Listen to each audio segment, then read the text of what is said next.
Anoche, el presidente Trump sorprendió a mucha gente cuando atacó a Irán de forma muy contundente, según él, 20-1, por una violación en el estrecho de Hormuz.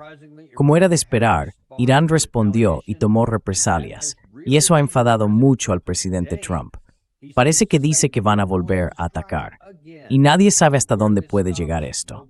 Pero una persona que esperamos que sí lo sepa es nuestro invitado de hoy, Larry Johnson, ex analista de IA y autor en Sonar21.com, además del libro La Nueva Revolución Americana en Substack. Siempre un hombre bien informado y con contactos en todas partes.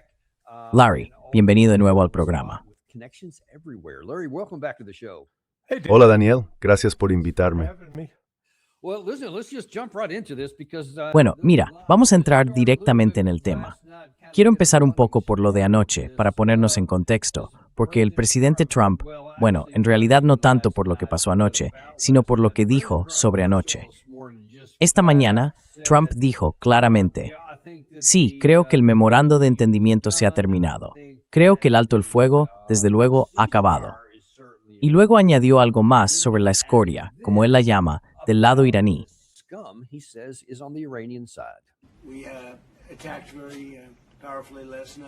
Anoche atacamos con muchísima fuerza. Gente muy peligrosa de Irán. Están enfermos. Hay algo que no funciona en ellos. Les dijimos, id y haced lo vuestro, lo del funeral. Pero en lugar de eso, empezaron a lanzar cohetes contra barcos ayer. Así que les golpeamos muy duro anoche. Muy duro. Diría que 20-1, 20 veces más fuerte. Y les dije, cada vez que ataquéis, nosotros atacamos. Y claro, son jugadores sucios, así que van contra todos, probablemente también contra mí. Llevo años siendo el número 1 en su lista. Y son una panda de escoria. Quiero que se sepa, son escoria, así que no nos gustan. A mí no me gustan. Son gente malvada, y de lo que se trata es de la desnuclearización de Irán.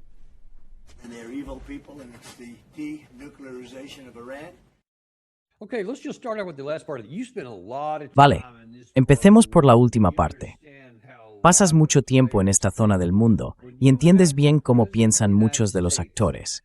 Cuando el presidente de Estados Unidos, al menos sobre el papel, se supone que está en medio de un proceso de negociación para intentar alcanzar algún tipo de acuerdo que ponga fin a la guerra y con el que ambas partes podamos convivir, y luego habla de que son malvados, de que son escoria y todo eso.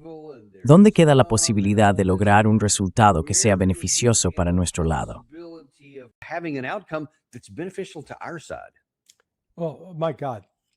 Dios mío, mira, la última vez que oíste hablar así fue en sexto de primaria, en la mesa del comedor. No me cae bien esa persona, no pudo sentarse conmigo. En fin, por favor, Donald Trump es un inmaduro. Es it's true. Y bueno, no sabe hablar como un adulto. Simplemente está claro que tampoco piensa como un adulto. Y está ignorando la verdadera razón de fondo que le llevó a firmar el memorando de entendimiento. Lo dejó muy claro, el hecho de que nos íbamos a quedar sin petróleo en 4 semanas. Ahora bien, no estaba hablando del petróleo en general. Lo que no explicó fue que Estados Unidos iba a entrar en modo de crisis, que no íbamos a tener suficiente petróleo con alto contenido de azufre para procesar en nuestras refinerías de la costa sur. Ese tipo de petróleo se usa para producir diésel y combustible de aviación. Y no se pueden producir los dos a la vez. O produces uno o produces el otro.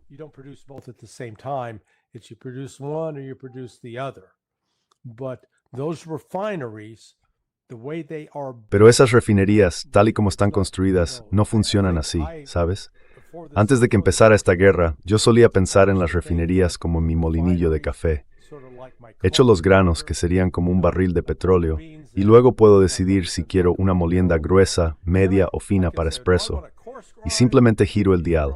Pero no, esas refinerías no funcionan de esa manera. Están diseñadas específicamente para procesar un tipo concreto de crudo. Lo que llaman crudo pesado o crudo agrio tiene un alto contenido de azufre. Y las refinerías que tenemos a lo largo del Golfo están hechas para eso. Y una de ellas, bueno, un par de ellas creo, son propiedad de Paul Singer, un amigo de Trump.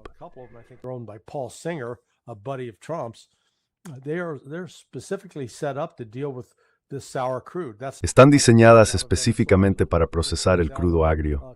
Es el tipo que sale de Venezuela, de Canadá, de México. Antes lo recibíamos también de Rusia y del Golfo Pérsico. Así que cuando el Golfo Pérsico se cerró el 28 de febrero, mucha gente pensó que en ese mismo momento se había cerrado el grifo. Pero lo que olvidaron es que ya había petroleros en el mar que acababan de salir del Golfo Pérsico cargados y siguieron su ruta hasta sus destinos.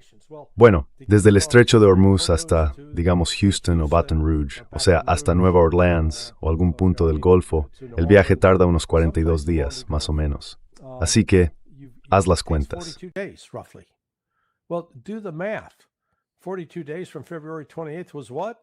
42 días después del 28 de febrero. ¿Qué fecha era? Más o menos el 7 de abril. ¿Y qué pasó ese día? ¿Fue casualidad que justo entonces Trump estuviera presionando por el alto el fuego con Irán y que al final se firmara una semana después? No, eso es solo una coincidencia. Bueno, yo no creo en las coincidencias. Lo que sí sabemos es que el 11 de marzo, el secretario de Energía, Wright, anunció que Estados Unidos iba a empezar a extraer petróleo de su reserva estratégica a un ritmo de 1.400.000 barriles al día. Y dijo, creo que la cifra era, que tenían 178 millones de barriles de crudo pesado. Haz las cuentas. Eso da para unos 120 días. ¿A qué fecha nos lleva eso? Al 11 de julio. Retrocede 4 o 5 semanas. ¿Quién dijo que nos íbamos a quedar sin petróleo en 4 semanas? Donald Trump. Eso es lo que está pasando entre bastidores. Eso es lo que los medios no están contando. Eso es lo que los medios no están explicando a la gente.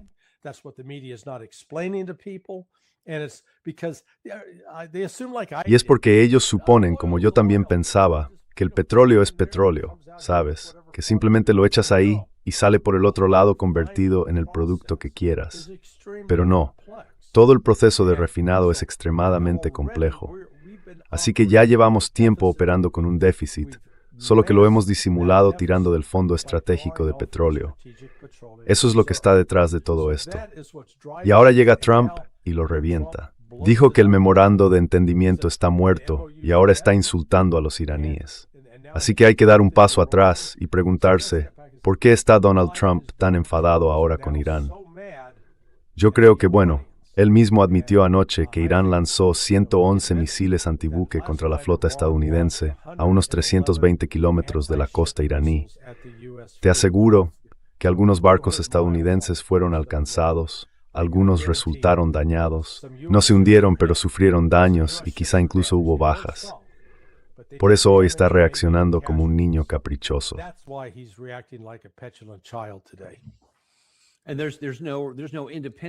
Aún no hay informes independientes sobre eso, pero los iraníes anoche sí informaron que les habían disparado. Y ni siquiera he visto que dijeran todavía qué, según ellos, lograron alcanzar o no, solo que les abrieron fuego. ¿Pero tú crees que quizá algunos consiguieron pasar?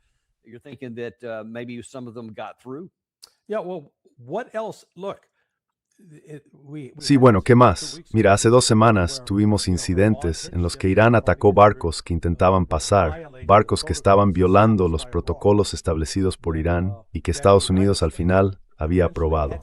Dejemos eso claro. Y en ambos casos, Estados Unidos atacó objetivos como Bandar Abbas, Sirik y la isla de Qeshm. Pero Irán respondió, atacó las bases en Kuwait y en Bahrein. Y Trump no respondió a eso, ni salió a insultar. Creo que es muy importante, sobre todo para el pueblo estadounidense, entender que el párrafo 5 del memorando de entendimiento establecía, y cito, la República Islámica de Irán hará los arreglos necesarios, empleando sus mejores esfuerzos para garantizar el paso seguro de los buques comerciales, sin ningún cargo, durante 60 días únicamente, cuando estos buques transiten desde el Golfo Pérsico hacia el Mar de Omán y viceversa.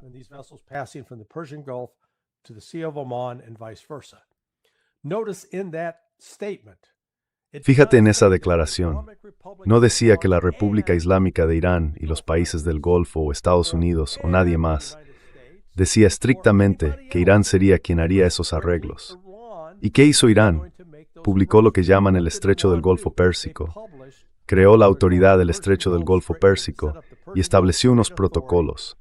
Esos protocolos decían que cualquier barco que quisiera pasar por el Estrecho de Hormuz debía entrar en su página web, rellenar la información, identificar el nombre del barco, su destino, la carga que transporta, quiénes son los miembros de la tripulación, cuáles son sus nacionalidades, y así sucesivamente.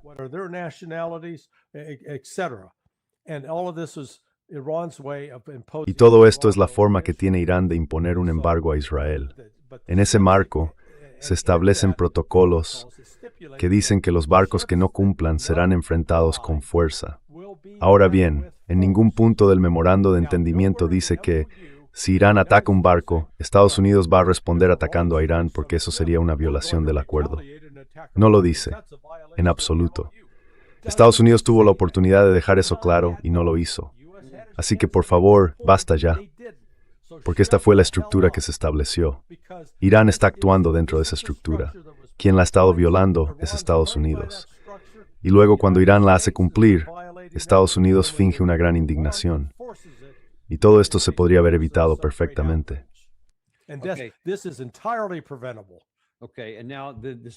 Vale, y ahora la situación acaba de empeorar. Tengo una noticia de última hora, literalmente de hace unos minutos, pero antes voy a prepararlo poniendo un vídeo. Gary, si puedes poner el que muestra al presidente Trump diciendo esta mañana que, por cierto, los ataques de anoche no son el final, que viene más.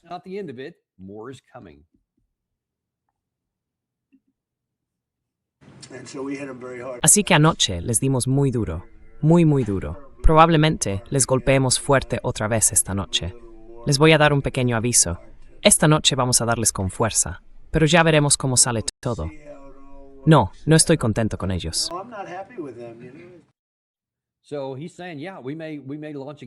Así que él está diciendo que sí, puede que lancen de nuevo esta noche.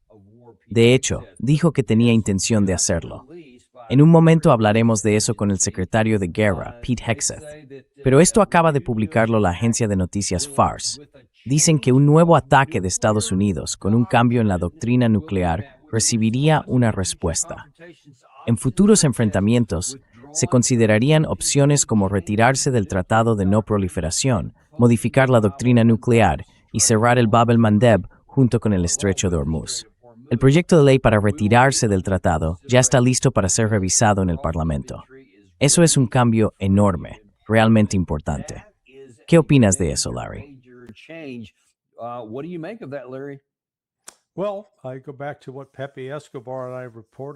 Bueno, vuelvo a lo que Pepe Escobar y yo contamos hace unas 5 semanas.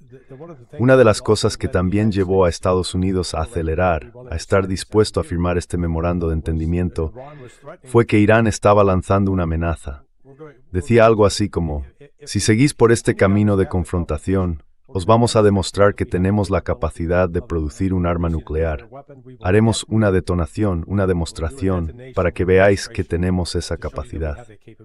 Hay muchos que han dicho que Irán ha tenido en secreto un arma nuclear, pero que no ha querido usarla, que la ha mantenido apartada, considerando que sería una violación de la religión, sobre todo por el hecho de matar a civiles.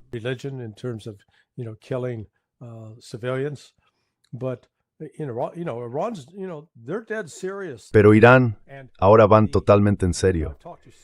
Y bueno, he hablado con varios, ya sabes, tenemos varios amigos que están en Irán en este momento. Está Patrick Henningsen allí, Jackson Hinkle, Max Blumenthal, otro podcaster del Reino Unido que conozco, Suleiman Ahmed y Demetrius Laqueras, que viene de Canadá. Pero por lo que he oído de varios de ellos, el pueblo iraní está pidiendo venganza contra Estados Unidos. Y para los estadounidenses,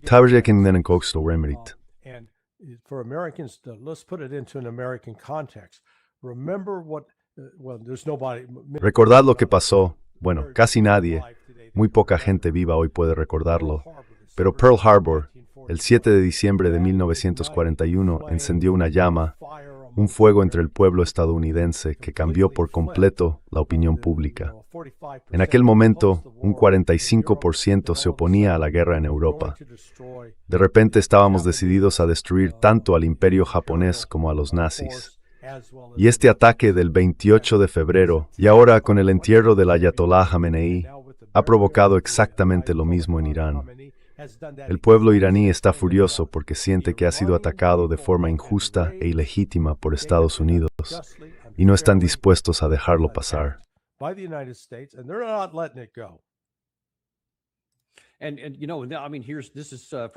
Y bueno, esto viene del informe de Rick Sánchez de hoy, o al menos lo publicó hoy. Dijo que 12 millones de personas habían salido a las calles en el funeral de Jamenei, dentro de su país.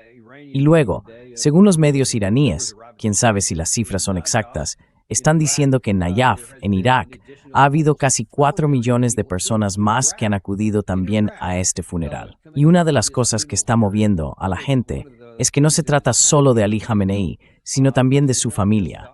En concreto, este ataúd, el de su nieta de 14 meses, lo acompañaba. Su ataúd también estaba allí. Y eso, claro, está provocando una enorme indignación. Como dices, por eso tanta gente ha salido a la calle. Se ven esas imágenes que también han estado circulando. ¿Qué te dice eso sobre el tipo de medidas que la gente podría apoyar ahora de su gobierno? Medidas que quizá antes no habrían aceptado.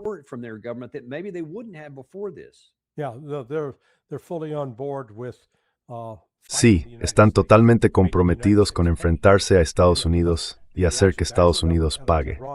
Las cifras que salieron de Teherán el primer día fueron, creo, unos 15 millones. En Qom, ayer, fueron entre 4 y 5 millones. Luego, hoy en Nayaf hubo unos 4 millones. Y Mashhad será la última parada, donde el Ayatollah será enterrado junto a los miembros de su familia. Eso será mañana. Y sabes, Dani, no puedo insistir lo suficiente. No hemos visto nada parecido en la historia.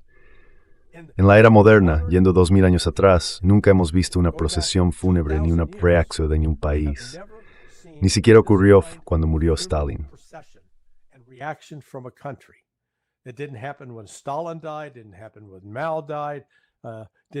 No pasó cuando murió Mao.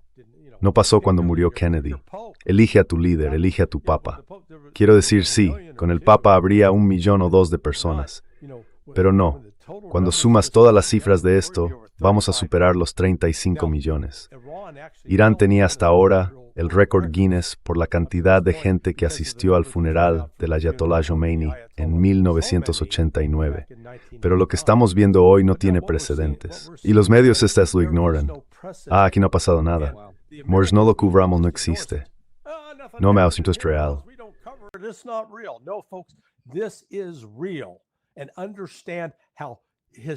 Y hay que entender lo histórico que es, lo importante que es. Esta gente está saliendo a la calle, vestida de negro por luto, y están ahí aguantando temperaturas de más de 40 grados. Y ya sabes, igual que yo, que si vas a salir con ese calor, lo lógico es ponerte algo blanco, porque el blanco refleja y el negro absorbe. Pero aún así ellos lo hacen. Y luego vienen esos cínicos del oeste diciendo, los están obligando en Irán. O alguien suelta, el gobierno iraní les está pagando, pero vamos a ver, Irán no tiene dinero suficiente para pagar a 15 millones de personas. Venga ya.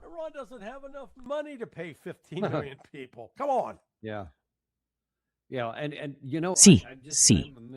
Y bueno, voy a volver sobre eso.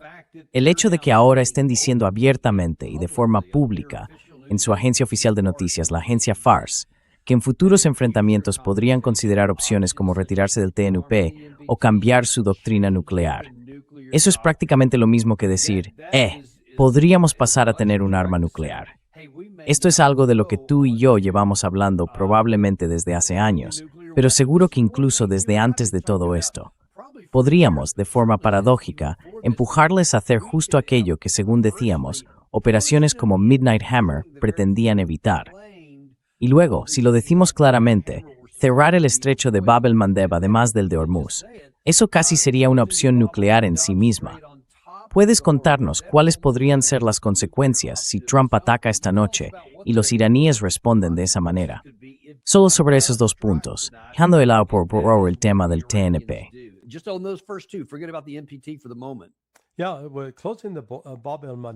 Sí, cerrar el Bab el-Mandeb pondrá aún más presión sobre Arabia Saudí.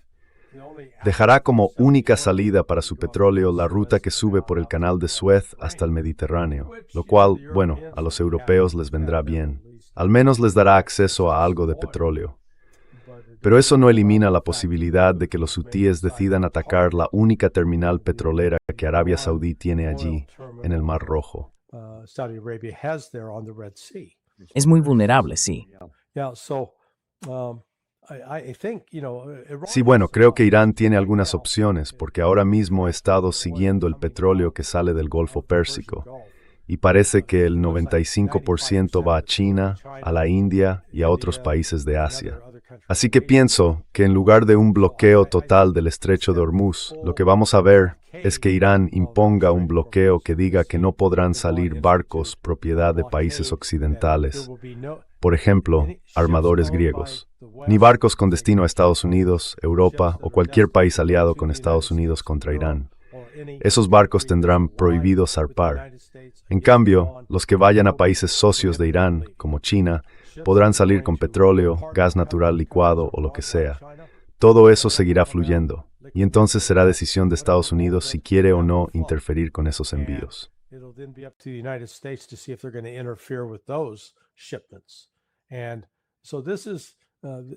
Así que este es el oleoducto del que hablas, el que va al Mar Rojo desde Arabia Saudí. No es tan difícil de entender.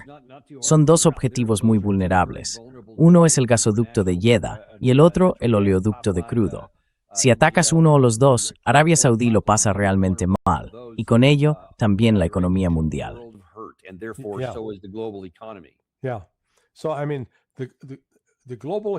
Sí, bueno, quiero decir, la economía global ahora mismo está en una auténtica escasez de petróleo, como mencioné antes. En realidad no empezó a notarse del todo hasta mediados de abril, y muchos países como Japón, por ejemplo, compensaron esa falta tirando de sus reservas estratégicas de petróleo. Estados Unidos no es el único que tiene una reserva así, pero esas reservas ahora están empezando a agotarse y no hay suficiente petróleo sobrante en el mercado para reemplazarlas. Así que lo que nos queda es, bueno, quizá tengamos lo justo para mantenernos donde estamos, como quien vive al día con su sueldo.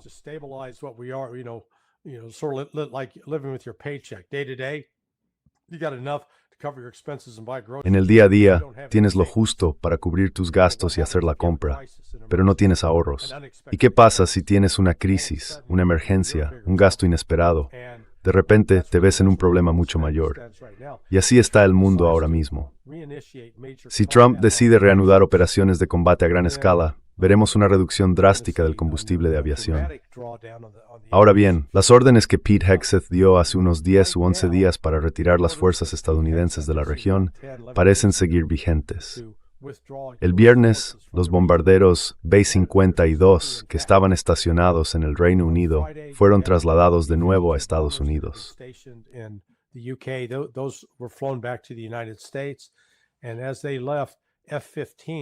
Y cuando se marcharon, los F-15 que habían estado en la base aérea Muwafaq al-Salti, en Jordania, volaron hacia Inglaterra, de nuevo camino de regreso a Estados Unidos. Ayer, los medios informaron de que el Shaitasok había enviado una fuerza de tarea avanzada, unas 90 personas, y que su misión era atacar uno de esos objetivos reforzados y profundamente enterrados, los llamados HDBT, para hacerse con uranio enriquecido y sacarlo de allí. Están empezando a retirarse porque creo, al hacer las simulaciones, y lo sé porque participé en un ejercicio sobre ese mismo objetivo hace 20 años, al hacerlas se dieron cuenta de que el resultado seguía siendo el mismo. Acabarías matando a la mayor parte de la fuerza atacante.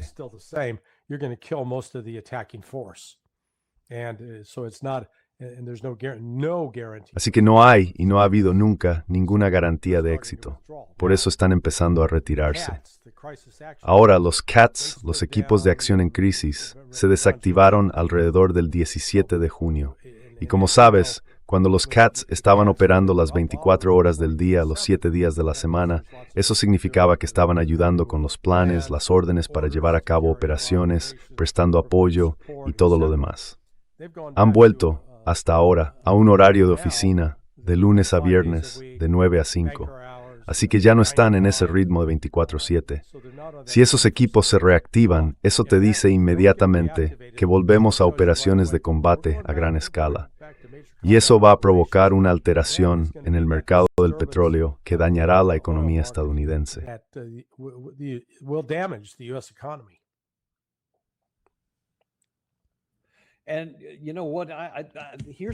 ¿Y sabes qué? Este es mi problema. Tengo muchos problemas con todo esto. Dadas las circunstancias que acabas de describir, con cierto nivel de redistribución de tropas, quizá en pleno proceso, ¿cómo puede el presidente Trump salir diciendo que vale, atacamos anoche y que puede que volvamos a operaciones de combate completas? Y luego está lo que dijo el secretario. Mencionaste al secretario de Guerra, Pete Hegseth. Hace unos 10 días dijo una cosa, y esto es lo que ha dicho hoy. Esta noche, si es necesario, por su orden, señor presidente, atacaremos más y más a fondo, porque esa es la consecuencia. Y puede que levantemos el bloqueo. Puede que lo volvamos a imponer, el bloqueo. Y sería un bloqueo solo para Irán. Los demás podrán tener lo que quieran. Sí, ¿de qué está hablando?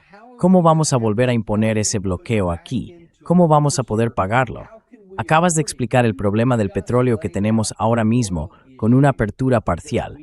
Entonces, ¿qué va a hacer si vuelve a cerrar eso otra vez? ¿Cómo nos va a afectar eso?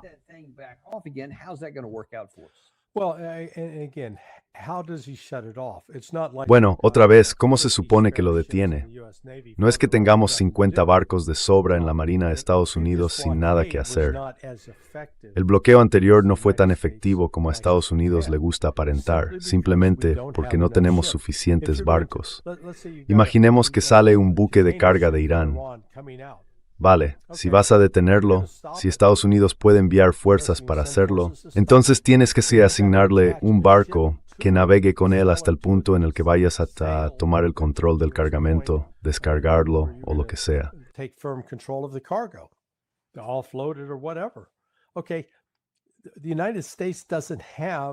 Vale, Estados Unidos no tiene suficientes buques de guerra para llevar a cabo esa misión, porque digamos que Irán envía 50 barcos, nosotros no tenemos 50 barcos, y nos estamos engañando si queremos creer que sí, o si destinamos todos los recursos navales a esa zona, buena suerte con eso. Así que una vez más, este es un ejemplo en el que Trump y Hegseth, ya sabes, están hablando sin tener ni idea, no están considerando la logística real que implica, ni las consecuencias económicas de todo esto, porque Irán sigue controlando el estrecho de Hormuz.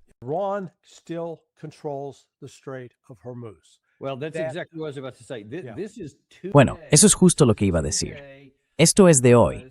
Es un informe de Al Jazeera. Dice que Fars y el cuerpo de la Guardia Revolucionaria Islámica de Irán siguen advirtiendo a los barcos que quieren usar el corredor omaní, ese es el corredor del sur, y les ordenan que utilicen el iraní, que es el del norte. Fars informó que el seguimiento de los barcos mostró que todos los buques que cruzaron el estrecho de Hormuz esta mañana lo hicieron por el corredor aprobado por Irán. Así que la gente sigue saliendo por ahí.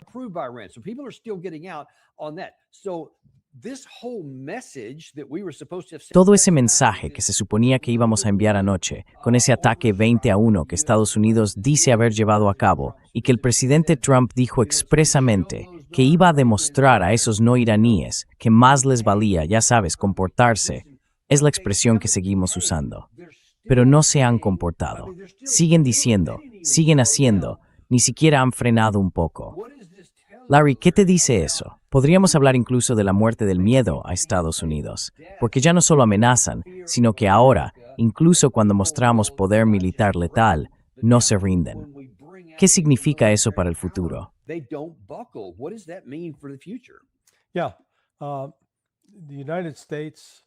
Sí, Estados Unidos se ha convertido en un Mike Tyson anciano. Sabes, cuando Mike Tyson estaba en su mejor momento, no había nadie mejor. Era feroz. Pero bueno, volvió al ring el año pasado y claro, ahora es un hombre de 60 años.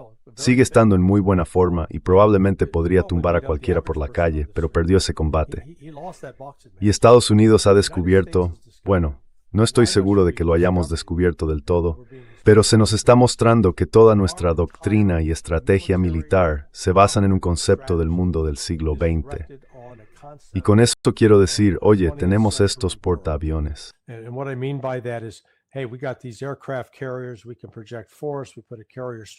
Podemos proyectar fuerza. Formamos un grupo de ataque con un portaaviones. ¿Quién puede detenernos?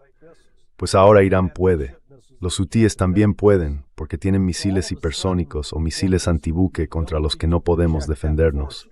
Así que de repente esa capacidad de proyectar fuerza naval, que era fácil de ejercer en los años 80 e incluso en los 90, ahora ya no se puede. Nuestra capacidad para reunir fuerzas terrestres, como recordarás por tu propia experiencia si volvemos a 2003, aquella concentración de tropas que se organizó en Kuwait y Arabia Saudí para preparar la invasión de Irak, llevó 12 meses.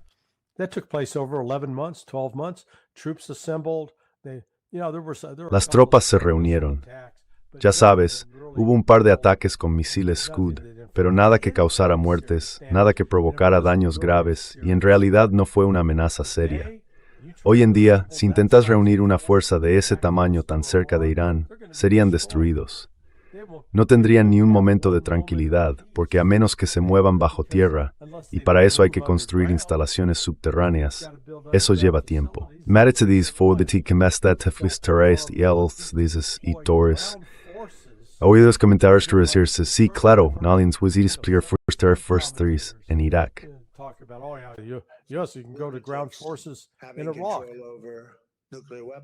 Tener el control de las armas nucleares. Al parecer, tenemos noticias de última hora, Gary. Vamos a ver qué dice.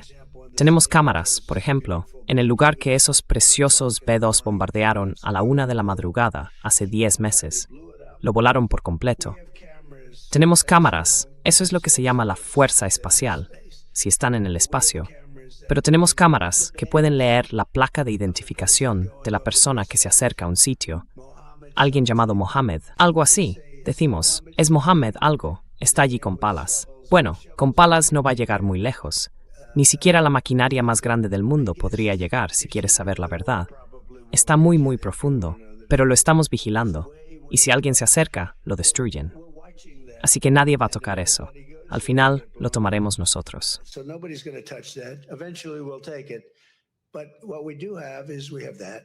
Pero lo que sí tenemos es eso. Eso ya se acabó. Si no hubiéramos tenido eso, ellos habrían conseguido un arma nuclear y habrían borrado a Israel del mapa. Si yo no hubiera sido presidente, Israel no existiría. Lo hicimos 2 veces. Cuando se creó el JCPOA, el acuerdo de Obama, todo fue a parar a Irán.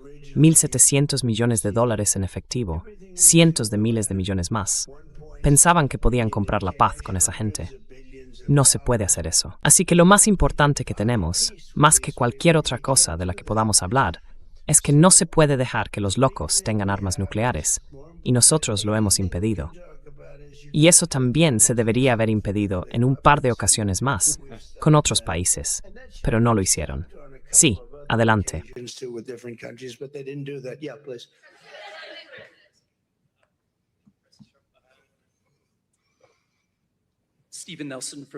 Stephen Nelson, del New York Post. Me gustaría que respondiera a las especulaciones de que va a salir de Ankara sin usar el nuevo Air Force One por motivos de seguridad relacionados con Irán. Bien, volveremos a eso más adelante. Pero vuelve a repetir lo mismo de siempre, que si no fuera por mí, Irán ya tendría armas nucleares. Que el acuerdo nuclear, el JCPOA, les ayudó a llegar hasta ahí, lo que sea. Que Israel ni siquiera existiría antes de mí. ¿De verdad alguien sigue creyéndose eso? No. Solo los aduladores que rodean a Trump. Pero mira, el anuncio que habéis puesto antes de Irán, creo que lo que significa es que Irán va a decir, vale, la única forma de defendernos completamente de la agresión occidental es tener un arma nuclear. Y creo que eso va a reflejar en cierto modo la voluntad del pueblo iraní. Están ondeando banderas pidiendo venganza. Quieren que Estados Unidos pague un precio por este ataque injustificado que no solo mató al ayatolá, sino también a niños. Y de nuevo, esa idea absurda de que se puede la paz matando, no se puede. Yeah, and the United States is not willing. Y Estados Unidos no está dispuesto. ¿Podría Estados Unidos derrotar militarmente a Irán? Sí. ¿Pero a qué precio? A un precio que sería como mucho una victoria pírrica. Perderíamos a decenas de miles de soldados, e Irán quedaría arrasado. Y todo eso partiendo de la suposición de que Rusia, China y Pakistán se mantendrían al margen. Cada vez que Estados Unidos aumenta este tipo de aventurerismo militar en el extranjero, se convierte en un grito de guerra para muchos que quieren atacar aún más a Estados Unidos. Y luego nos sorprendemos. ¿Por qué no nos quieren? Pues porque estamos actuando como un puñado de idiotas. Por eso. Well, because we're acting like a bunch of assholes is why. Larry, I'm not. Sí, y sabes, Larry, no estoy convencido de que, ni siquiera pagando un precio muy alto, pudiéramos derrotarlos militarmente. Creo que si lo intentáramos, perderíamos probablemente decenas de miles de soldados. Y aún así, creo que simplemente moriríamos en las montañas. No creo que llegáramos nunca a derrotarlos por completo. Pienso que ellos resistirían eso, y nosotros perderíamos si siquiera lo intentáramos. Pero hay un par de problemas con eso. Déjame poner otra cosa que dijo el presidente Trump antes de esta, porque esto de nuevo muestra que me temo que todavía no reconoce que el poder tiene límites cuando habla de que quizá vayamos y tomemos el petróleo en la isla de Cargill.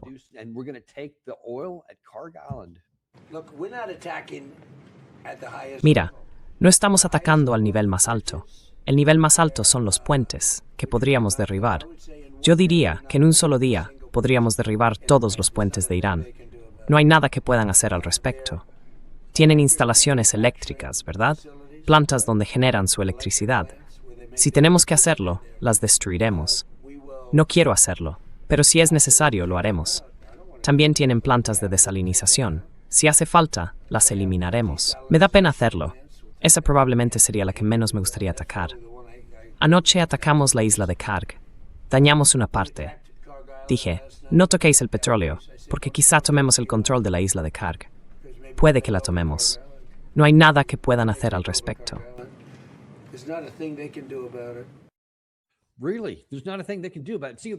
¿De verdad? ¿No hay nada que puedan hacer al respecto? ¿Qué te preocupa cuando le oyes hablar, pensando que va a hacer eso?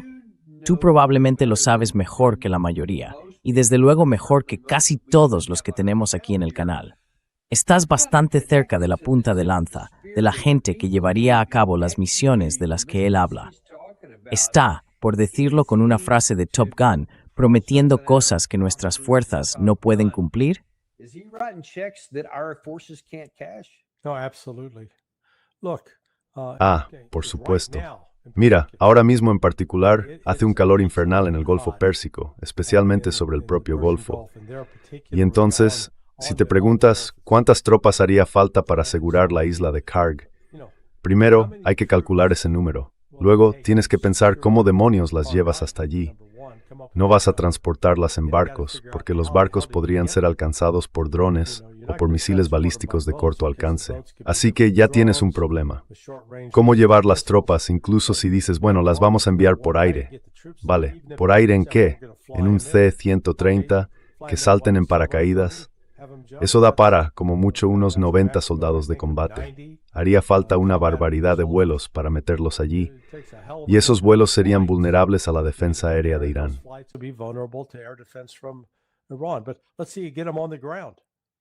Pero digamos que los pones sobre el terreno. ¿Cómo los mantienes abastecidos, sobre todo de agua? Porque con una temperatura de más de 48 grados, da igual, me da igual cuántas malditas flexiones puedas hacer. Me da igual si eres el mejor Navy SEAL del mundo o el mejor operador de la Delta Force.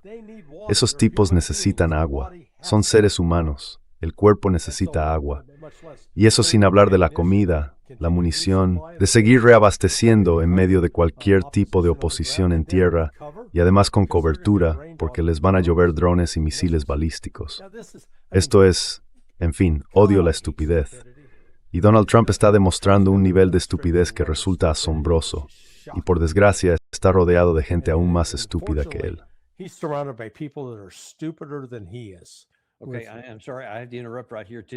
Vale, lo siento. Tenía que interrumpir aquí para añadir algo a tus preocupaciones. Hay un par de cosas que quiero mostrarte que para mí son más inquietantes de lo que parecen a simple vista. Solo con lo que has dicho, ya hay mucho que asimilar. Pero quiero que hables de las implicaciones de todo esto. Por ejemplo, en este pequeño fragmento, le preguntaron al presidente Trump si íbamos a poner tropas sobre el terreno. Al principio, más o menos dice que no, pero luego matia su respuesta. Newt Ingram charged tropas desde su terreno. ¿Por qué iba a entrar ahora? Yo entro cuando estén completamente eliminados, o cuando pase lo que tenga que pasar, o cuando se llegue a un acuerdo. Así que él sigue pensando que, sí, en cuanto terminemos todo lo que yo quiero, entonces enviará las tropas sobre el terreno y después se ocupará del material reprocesado o de lo que sea que esté pidiendo. Y en este mismo asunto, porque están relacionados, también en esas conferencias dice que vamos a volver a que queremos Groenlandia otra vez y que la necesitamos para nuestra protección, no solo por el bien del mundo. Y está volviendo loca a la gente. La gente le dice, ¿de qué estás hablando? Pensé que habíamos dejado eso atrás el año pasado. Y de repente lo vuelve a sacar. Para mí, esto es alguien que literalmente está perdiendo el contacto con la realidad. Es el comandante en jefe. ¿Qué preocupaciones tienes tú?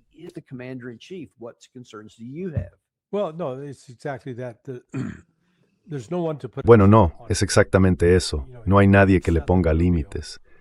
Ya sabes, si Hexet y Rubio, pues otra vez son ingenuos, incluso creyéndose su propia prensa, por así decirlo. Se han convencido de que Irán es débil. Ahora, en este periodo que hemos tenido desde que entró en vigor el alto el fuego, aunque en realidad fue en abril cuando empezó de verdad, y ahora, desde el memorando de entendimiento, hemos pasado mayo, junio y ya estamos a mediados de julio. Irán ha seguido construyendo misiles balísticos, misiles más avanzados, y esos están protegidos bajo tierra. Han reforzado sus sistemas de defensa aérea, así que han estado preparados todo el tiempo. Creo que han asumido que la probabilidad de volver a la guerra con Estados Unidos es alta. Lo que Estados Unidos no ha hecho es reemplazar esos sistemas. What the United States has failed to do is replace the systems. We can't build new Tomahawks because we don't have the. No podemos fabricar nuevos misiles Tomahawk porque nos faltan 18 de los minerales de tierras raras. No podemos producir los JASSM, otra vez por lo mismo, falta de esos minerales. Los misiles Patriot, ese proceso también está paralizado. Y vamos, ni siquiera podemos poner radares en los conos de las narices de los F-35. Así que, quiero decir, tenemos un sistema logístico completamente roto en Estados Unidos, al menos en lo que se refiere a poder reequipar a las unidades con lo que decimos que son armas críticas y esenciales.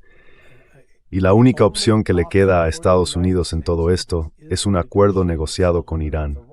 Hasta ahora, Irán ha estado dispuesto a negociar, pero creo que eso ya está muerto. Creo que Irán se ha dado cuenta de que Trump es incapaz de llegar a acuerdos. Eso mismo dijo Lavrov sobre Estados Unidos, y creo que Irán está empezando a pensar lo mismo que los rusos, que no se puede hacer un trato con Estados Unidos. Bueno, no tienes por qué power. Aquí está Mohsen Rezaei, que es el principal asesor militar del líder supremo, y esto es lo que dijo. Las negociaciones han comenzado, pero está clarísimo que alguien se va a oponer a ellas. Hay algunos factores que te daré la oportunidad de explicar en otras conversaciones. Mi previsión es que Estados Unidos ha hecho exactamente lo mismo.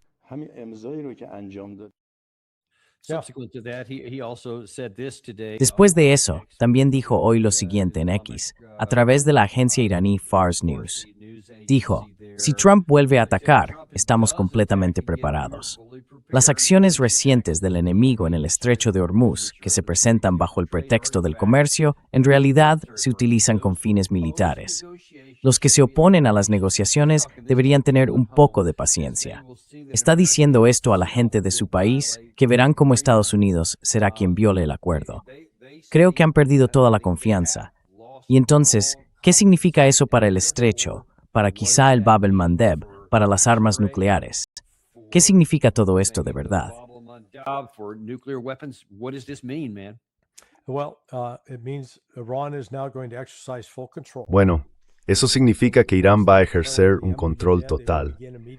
Creo que, en cuanto declaren muerto el memorando de entendimiento, empezarán de inmediato a cobrar peajes a cualquier barco que salga de allí y se dirija a un puerto, digamos, amigo. Impedirán el paso de los barcos vinculados a Occidente, a Estados Unidos o a sus aliados. Esos barcos no podrán salir del estrecho. No se les permitirá transportar productos esenciales que sinceramente Occidente necesita.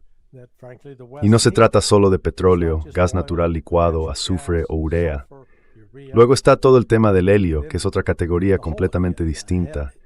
Antes, al menos, alrededor del 35% del helio mundial salía del Golfo Pérsico.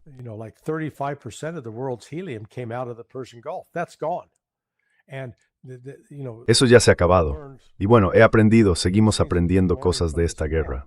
Por ejemplo, que el helio se extrae de los campos de gas natural licuado y que necesita un proceso aparte. Pero a diferencia del petróleo que puedes almacenar, lo metes en un depósito y se conserva, el helio no funciona así. Necesita un sistema de refrigeración muy caro para mantenerse estable. Y esos sistemas, claro, no son tanques de almacenamiento enormes. Así que, sin helio, no se pueden fabricar chips, o los chips se encarecen muchísimo.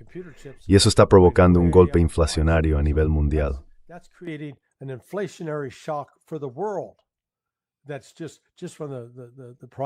Eso es solo por el precio de los chips informáticos. Así que esta situación económica, si Trump no cambia de rumbo ahora y dice, vale un momento, todo el mundo respire hondo y cálmese, vamos a mantener el memorando de entendimiento y a cumplir lo que prometimos hacer, las cosas podrían estabilizarse. Porque Irán, hasta este momento, ha cumplido su parte. No le ha dado a Hezbollah luz verde para reanudar el ataque. Hezbollah básicamente, si Irán dice de acuerdo, Hezbollah volverá a atacar. Entonces Israel va a tener manos llenas.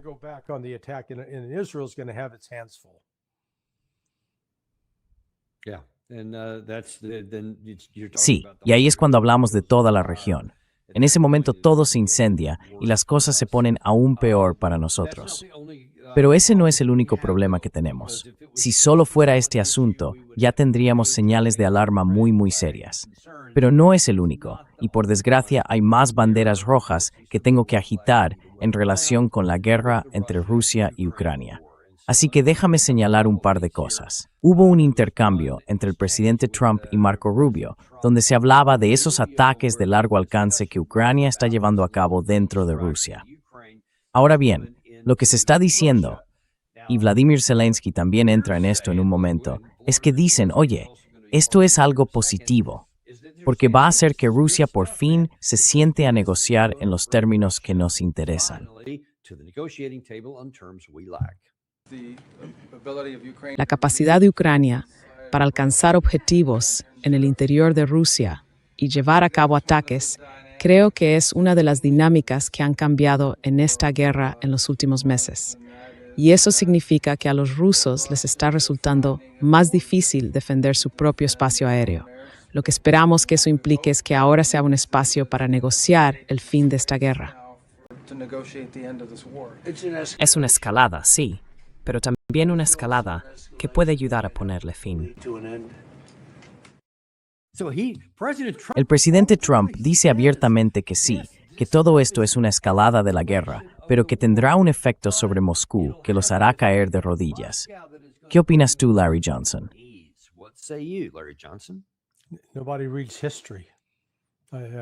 Nadie lee la historia. Quiero decir, esto está teniendo justo el efecto contrario con los rusos. Y lo hemos visto esta semana. Ha habido 3 noches seguidas de ataques intensos solo en Kiev que están destruyendo. Bueno, uno puede preguntarse por qué demonios dejaron los rusos esas plantas intactas durante 3 años. Podrían haberlas destruido. Yo mismo me lo preguntaba. Sí, podrían haberlo hecho, por la razón que fuera no lo hicieron.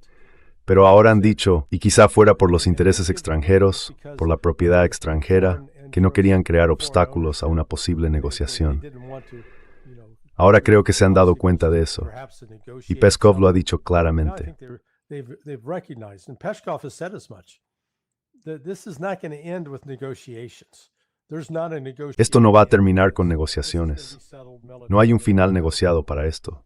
Se va a resolver militarmente en el campo de batalla. Y con toda la propaganda en Occidente sobre que ya sabes, Rusia está perdiendo, que Rusia está a la defensiva, intento hacer ver a algunos de esos estadounidenses que se creen eso lo siguiente. A ver, ¿cuáles son las tres principales formas de causar bajas en esta guerra?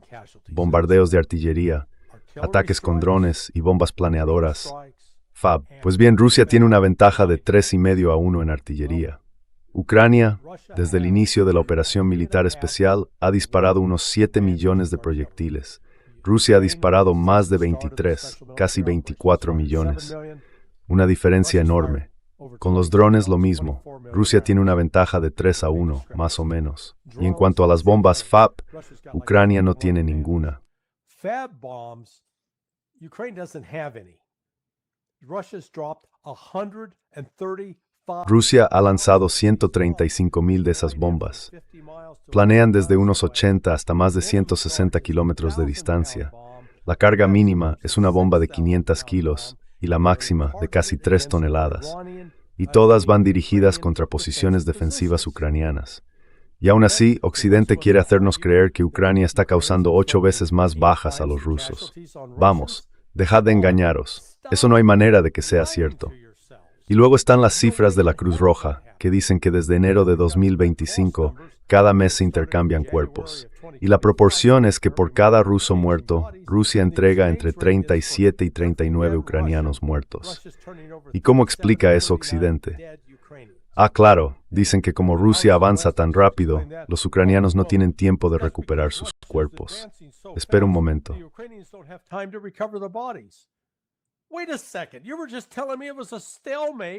Hace un momento me decías que era un punto muerto y que los rusos avanzaban muy despacio. Entonces, ¿en qué quedamos? ¿Se mueven muy rápido o muy despacio? No puedes tener las dos cosas a la vez. Occidente no hace más que apilar mentira tras mentira, una detrás de otra. Y ahora Rusia está en una posición en la que no había estado en los últimos 4 años.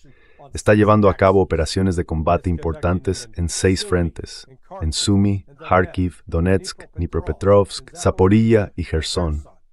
Y mientras los rusos tienen al menos 1 millón de soldados en reserva a los que pueden recurrir, Ucrania no. Le quedan como mucho 600,000 hombres en su ejército y no tiene reservas activas a las que pueda llamar para reforzarse.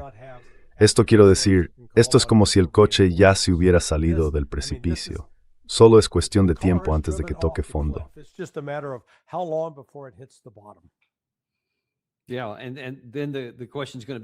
Sí, y entonces la pregunta va a ser, ¿qué va a pasar después? Porque ¿hasta dónde puede llegar esto antes de que Rusia? O bien hacen eso y tienen éxito en el campo de batalla táctico, en cuyo caso no necesitan ir más allá. Pero mientras sigamos ayudando, ya sabes, ahora hemos apoyado a Assad, según dijo Rubio el mes pasado, y estamos entrando para ayudar a Ucrania. En realidad, se nos acaba el tiempo. Veo que tienes que irte a otra intervención. Tenemos que ir por ahora. Pero si tuang dismindatiu. Bueno, volveré, gracias por esto, de todos modos. Ya sabes, la idea, como dices, es dar a la gente información para que pueda tomar decisiones sensatas por sí misma.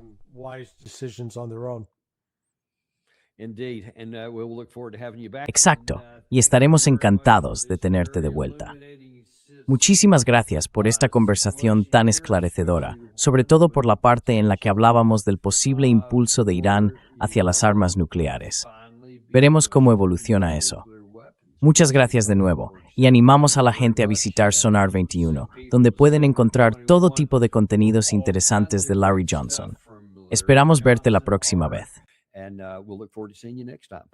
Muchas gracias, Daniel. Nos vemos luego. Adiós. Nos vemos. Muy bien, volveremos aquí a las 2 con Steve Jeremy, creo, ¿verdad, Gary? ¿Tengo razón? No lo veo. Es la persona que tenemos prevista. ¿Lo tenemos confirmado? Seguimos trabajando en ello, pero sí, creo que sí. Vale, así que tendremos a Steve Jeremy de vuelta a las 2 o te daremos una actualización sobre esto. Hay mucho más que comentar, sobre todo con esta última hora sobre la posibilidad de que Irán cambie su doctrina nuclear. Estaremos de nuevo contigo a las 2, de una forma u otra, en el programa Daniel Davies Deep Dive. Ya sabes, no intento convencerte de que compres oro ni decirte cómo gestionar tu cartera de acciones, pero sí hay una forma en la que puedes ayudarnos. Suscríbete, dale a me gusta y comparte esto con alguien a quien aprecies. And share this with somebody you love.